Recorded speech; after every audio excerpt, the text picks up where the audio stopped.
Bersama saya Azlin Arif dalam rentasan berita edisi 1251. Antara paparan utama. Parlimen sebenarnya sebuah sekolah. Syarikat arak semakin bercambah di zaman BNPN. Kempen PN huru-hara kerana ekstremisme. Betul tentera undi awal.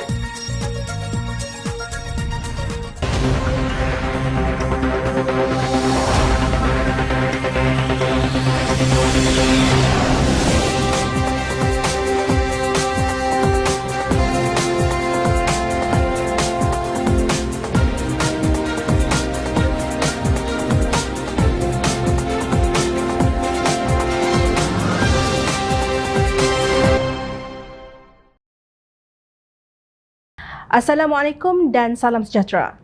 Pengerusi Pakatan Harapan Datuk Seri Anwar Ibrahim berkata sebagai pemimpin masalah rakyat perlu diselesaikan. Hebatnya Khalifah Umar Abdul Aziz kerana dia menyelesaikan masalah kemiskinan rakyat. Hebat dia kerana dia tidak mengambil satu sen pun wang negara. Hebatnya kerana dia menjaga khazanah negara itu amanah bukan untuk dia beli Mercedes.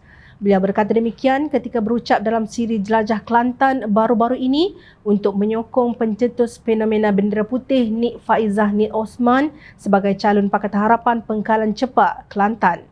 Ketika sempadan negara ditutup dalam Perintah Kawalan Pergerakan PKP yang paling panjang di dunia sehingga ramai rakyat hilang pekerjaan dan kelaparan sehingga ada yang membunuh diri, Nik Faizah mencadangkan sesiapa yang memerlukan bantuan supaya mengibarkan bendera putih agar dapat dikenal pasti. Ribuan dapat dibantu menerusi kaedah ini. Nik Faizah yang lebih dikenali dengan panggilan mesra Kak Jah hanyalah seorang aktivis masyarakat. Sikap beliau berbeza dengan pemimpin BNPN yang hari ini kita lihat bukannya jago membela rakyat, sebaliknya menjadi jago ponteng parlimen.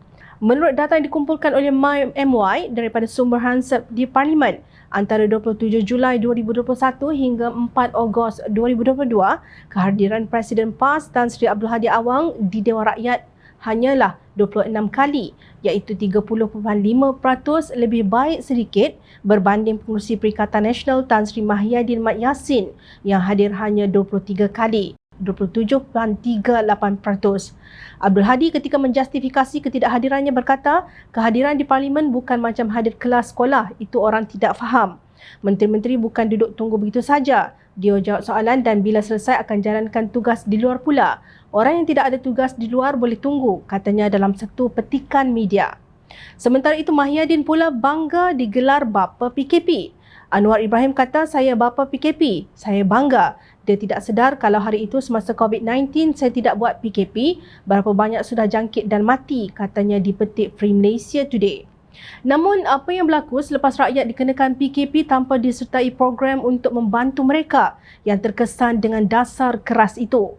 Rakyat yang melanggar PKP kerana ingin menyambung hayat mereka dihukum dengan berat. Sementara pemimpin politik terlepas dalam Undang-Undang 2 Darjat yang diamalkan oleh Kerajaan Perikatan Nasional. Inilah natijahnya apabila pemimpin merasa mereka sudah cukup bijak dan tidak perlu belajar lagi. Sedangkan setiap insan memerlukan pembelajaran seumur hidup di luar institusi pendidikan formal seperti sekolah dan universiti. Bagi wakil rakyat, Parlimen dan Dewan Undangan Negeri adalah tempat untuk pembelajaran itu. Kerana di sana mereka belajar mengenai corak warna kehidupan pelbagai kelompok masyarakat yang berbeza keperluan dan budaya. Menurut Anas Ibnu Malik, Rasulullah SAW bersabda, menuntut ilmu adalah kewajipan ke atas setiap Muslim. Hadis riwayat Ibnu Majah nombor 224. Di manakah sekolah bagi wakil rakyat untuk menuntut ilmu? Tidak lain tidak bukan di Parlimen dan Dewan Undangan Negeri, kerana setiap hari persidangan wakil rakyat akan belajar perkara baharu dan isu baharu yang tidak dipelajari mereka ketika di institusi rasmi kerana perbezaan bidang pengkhususan. Di Parlimen juga wakil rakyat kerajaan diuji dengan soalan-soalan yang mencabar intelektual mereka. Kalau tidak hadir, maknanya tidak diuji. Maka kerana itu mereka menjadi golongan yang gagal. Janganlah kerana perasaan sudah mahir memetik ayat Al-Quran dan hadis dengan serban pun besar, maka pemimpin menjadi angkuh tidak perlu lagi hadir sepenuhnya di Parlimen. Inilah kebebalan pemimpin yang enggan belajar. Sama bebalnya dengan pemimpin yang menghalang sekolah Parlimen dibuka dengan membuat PKP yang panjang dan mengenakan darurat kerana takut disoal. Kelakarnya, mereka masih mahu menjadi ahli Parlimen walaupun sudah gagal memenuhi asas keperluan seorang wakil rakyat, iaitu menghadiri perbahasan di Dewan yang disediakan untuk mereka. Kesimpulannya, aktivis seperti Nik Faizah yang mewakili Pakatan Harapan itu jauh lebih tinggi kualiti hasil kepimimpinannya berbanding Mahyadin dan Abdul Hadi. Insan seperti beliau yang wajar disokong berbanding dengan calon-calon pilihan Perikatan Nasional yang pemimpin utama mereka meremehkan kehadiran di Parlimen. Dapatkah pemimpin mencontohi Khalifah Umar Abdul Aziz dalam menyelesaikan masalah rakyat dengan ponteng sesi perbahasan di Parlimen? Pada 10 November 2022, ketika Ketua Pemuda PAS kawasan Sikh Muhammad Syaiful Muhammad Nasir sibuk mentakfiri pengundi Barisan Nasional dan Pakatan Harapan, Guinness Malaysia dengan bangganya secara rasmi melancarkan pembukaan outlet perdana pertama di Ibu Negara Kuala Lumpur. Arthur Storehouse yang terletak di Pavilion Kuala Lumpur ialah bar dan restoran yang merangkumi jenama tersebut.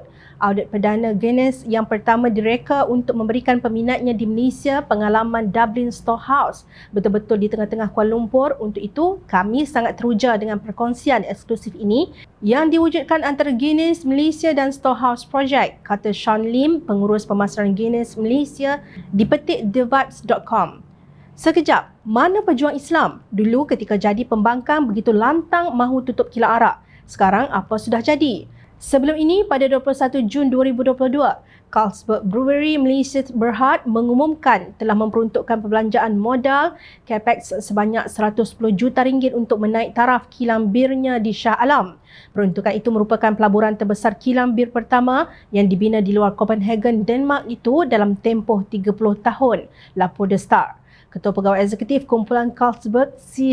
Hart, memuji prestasi Carlsberg Malaysia berdepan dengan pandemik COVID-19. Malaysia adalah salah satu pemacu pertumbuhan utama di Asia bagi kumpulan ini. Saya sangat berbangga kerana Carlsberg Malaysia tangkas, berdaya tahan dan berjaya menempuhi malah muncul lebih kuat berbanding sebelum ini sepanjang wabak itu, katanya. Sekitar Oktober tahun lepas, kecoh seketika apabila jenama arak buatan tempatan bernama Timah muncul. Minuman keras dengan jenama Timah itu didaftarkan oleh pengeluarnya Wine Park Corporation Sdn Bhd pada 6 Ogos 2019 dan menerima sijil pada 8 Oktober 2020. Kerajaan membuat keputusan membenarkan arak jenama tempatan Timah yang diputuskan oleh Kabinet dan dimaklumkan oleh Menteri Pengangkutan Datuk Seri Wee Ka Siong.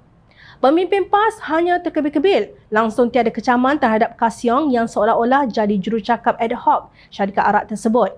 Kononnya, PAS membantah, tetapi sebab sayang jawatan tidak berani menarik sokongan kepada kerajaan BNPN yang ketika itu dipimpin oleh Datuk Seri Ismail Sabri Yaakob. Semasa pentadbiran Pakatan Harapan, antara yang kuat membantah ialah bekas Setiausaha Majlis Syura Ulama PAS, Datuk Dr. Khairuddin Ahmad Razali. Dalam satu hantaran di Facebook pada 11 Oktober 2018, beliau berkata minum arak itu hak bukan Islam selagi tidak mengganggu ketenteraman awam, tapi berpesta secara terbuka bukan hak mereka. Perlu diraikan sensitiviti Muslim dalam sebuah negara majoriti Muslim yang meletakkan Islam sebagai agama persekutuan. PAS telah membantah perkara ini sebelum ini beberapa kali.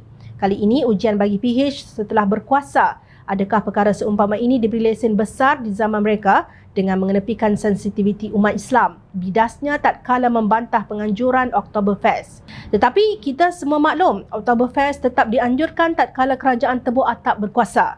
Hari ini, industri berdosa itu semakin membiak. Justru jangan percaya kepada retorik penunggang agama. Sebelum berkuasa, bising membantah. Selepas berkuasa, Pengarah Pilihan Raya PAS, Datuk Seri Muhammad Sanusi Maknur berkata kenyataan seorang selebriti tanah air bernama Zul Huzaimi menerusi satu rakaman video pada satu program dipercayai anjuran PAS di Terengganu baru-baru ini tidak mewakili pendirian parti berkenaan. Dia bukan pemimpin atau ahli PAS pun. Kalau dia hendak sabotaj kita, dia pergi program kita dan dia kata begitu. Kemudian salahkan PAS. Tak boleh begitu kerana dia bukan mewakili PAS.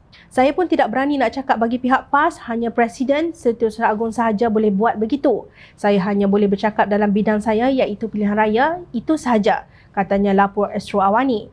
Kenyataan pelakon tersebut dibuat menerusi rakaman video tular berdurasi 44 saat yang dirakam dalam satu program di Kemaman pada 4 November lalu.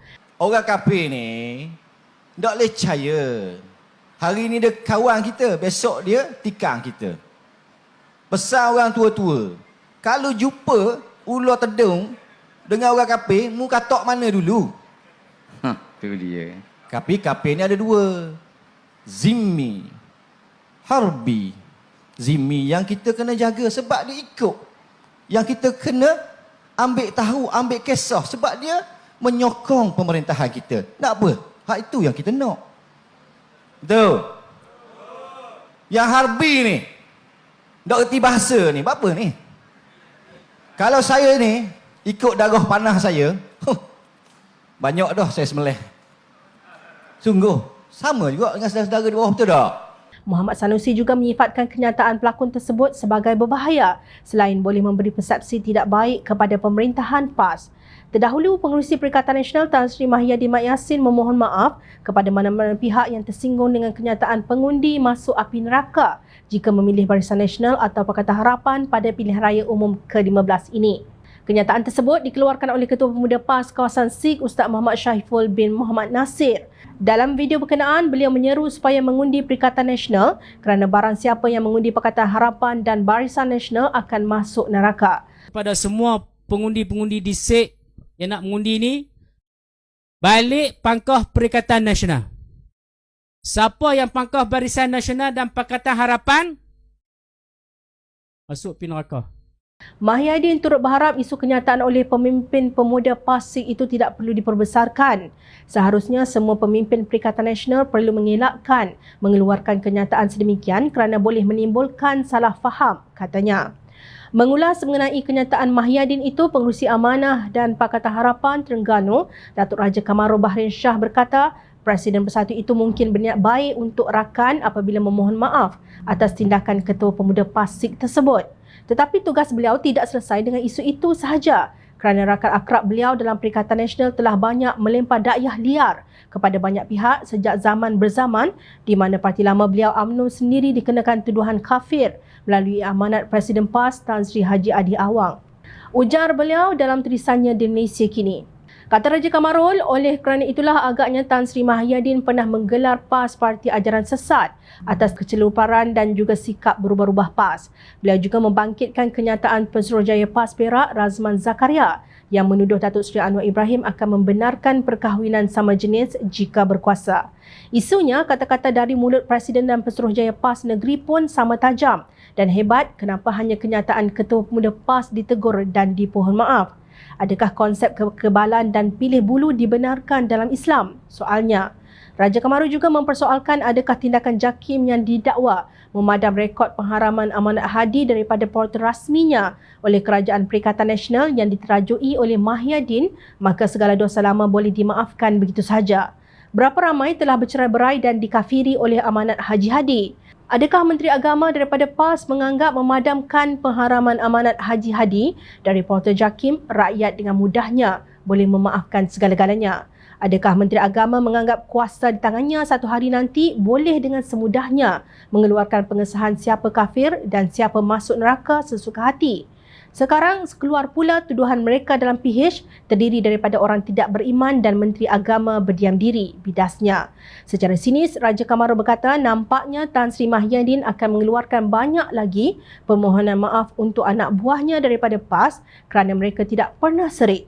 Dengan kenyataan kontroversi ahli neraka Ketua Pemuda PAS dan tuduhan LGBT oleh Pesuruhjaya PAS negeri baru-baru ini, adakah Tan Sri Mahyadin berpendapat PAS adalah masih parti ajaran sesat seperti beliau pernah katakan dahulu?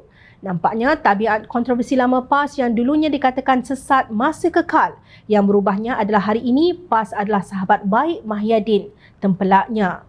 Rupanya ekstremisme yang menjurus kepada kebencian kaum dalam PAS ini masih subur walaupun kita sudah masuk ke zaman milenium. Ironisnya, Abdul Hadi sering berkata, Perikatan Nasional adalah kumpulan parti politik yang memperjuangkan Islam dan bukan Islam yang tidak ekstrim. Sedangkan puak yang ekstrim itu dilihat duduk dalam kelambu PAS sendiri. Justru, kita memerlukan undang-undang untuk memastikan bahawa ekstremisme perkauman ini tidak dijadikan amalan oleh parti politik demi mencapai matlamat mereka, tidak kira Melayu, Cina maupun India. Untuk menjadi negara maju, sifat kebencian kaum hendaklah dihapuskan sepenuhnya. Noktah. Panglima Angkatan Tentera Jeneral Tan Sri Afendy Buang berkata proses membuang undi bagi anggota tentera ATM yang didaftarkan sebagai pengundi pos telah bermula 7 November lalu. Dalam kenyataannya, Afendy berkata seramai 146,737 anggota dan pasangan terlibat pada hari pengundian awal dan akan mengundi di 153 pusat mengundi yang telah diwartakan Suruhanjaya Pilihan Raya SPR pada Selasa ini. ATM berharap proses pengundian berjalan lancar bagi membolehkan setiap anggota menjalankan tanggungjawab sebagai rakyat Malaysia, katanya dalam satu kenyataan pada 13 November. Dalam masa yang sama, Afendy menjamin bahawa ATM sentiasa menyokong sistem demokrasi berparlimen di bawah Yang di-Pertuan Agong sebagai ketua negara. Katanya, sebagai angkatan tentera yang taat kepada raja, anggotanya mematuhi norma integriti dalam menjalankan tugas dan tanggungjawab demi kesejahteraan negara. Apa yang penting, ATM akan terus berusaha memperkukuhkan benteng pertahanan dan bersedia menjalankan tanggungjawab kepada kesejahteraan negara, tegasnya. Afendy membuat kenyataan tersebut selepas Pengerusi Pakatan Harapan, Datuk Seri Anwar Ibrahim mendakwa anggota tentera khususnya di Bera, Pahang sudah membuang undi pada Jumaat 11 November lalu dan dibayar RM300 setiap seorang. Saya dapat maklumat sahih bahawa anggota tentera undi pos telah mula mengundi pagi ini dan ia melanggar peraturan SPR terutama untuk Parlimen Bera dan mereka dibayar RM300, katanya ketika berucap di Majlis Ramah Mesra di Kuala Terengganu. Anwar menggesa Suruhanjaya Pilihan Raya SPR segera bertindak menyiasat kejadian tersebut. Saya nak nasihatkan SPR supaya mengambil tindakan tegas sekarang supaya tidak mencemarkan pelaksanaan pilihan raya. Saya minta agar keadaan ini dibetulkan, maknanya undi yang dilakukan pada hari ini 11 November oleh tentera, khususnya untuk Parlimen Bera ikut keterangan yang saya perolehi mesti dibatalkan dan lakukan undi semula pada 15 November nanti, tegas beliau. Sebelum itu, Menteri Kanan Pertahanan Datuk Seri Hishamuddin Hussein menyelar Anwar di atas dakwaan beliau bahawa anggota tentera di Bera Pahang sudah mengundi awal untuk pilihan raya umum ke-15 dan dibayar untuk berbuat demikian. Beliau menyifatkan kenyataan Anwar itu sebagai keterlaluan. Saya lihat tindakan Anwar ini mengheret ATM dalam permainan politiknya itu. Bukan sahaja membuat pasukan keselamatan kita marah, tetapi orang ramai juga berpendapat bahawa perlu ada had dan batasan dalam berpolitik, katanya lapor harian Metro. Terdahulu, Perdana Menteri Datuk Seri Ismail Sabri Yaakob yang juga calon UMNO BN bagi Parlimen Bera meminta Anwar menarik balik tuduhan itu dan memohon maaf kepada anggota ATM kerana menuduh mereka menerima wang dan sebagainya. Jadi betullah tentera sudah mengundi awal. Apa yang Hishamuddin begitu defensif seolah-olah ada sesuatu yang disembunyikan? Sekarang, Panglima Angkatan Tentera sendiri mengaku tentera mengundi awal sejak 7 November lalu. Tentang dakwaan Anwar bahawa wujud pemberian wang sebanyak RM300 itu, pihak SPR harus menjalankan siasatan dengan segera. Sama ada dakwaan itu betul atau tidak, perlulah ada siasatan. Jangan terus melatah tak ketahuan. Ingat, rakyat sentiasa memerhati. Teruskan bersama kami di Jom Channel dan layar reporter jomchannel.net untuk mendapatkan berita politik tanah air. Saya Azlin Arif, terima kasih. Assalamualaikum dan salam sejahtera.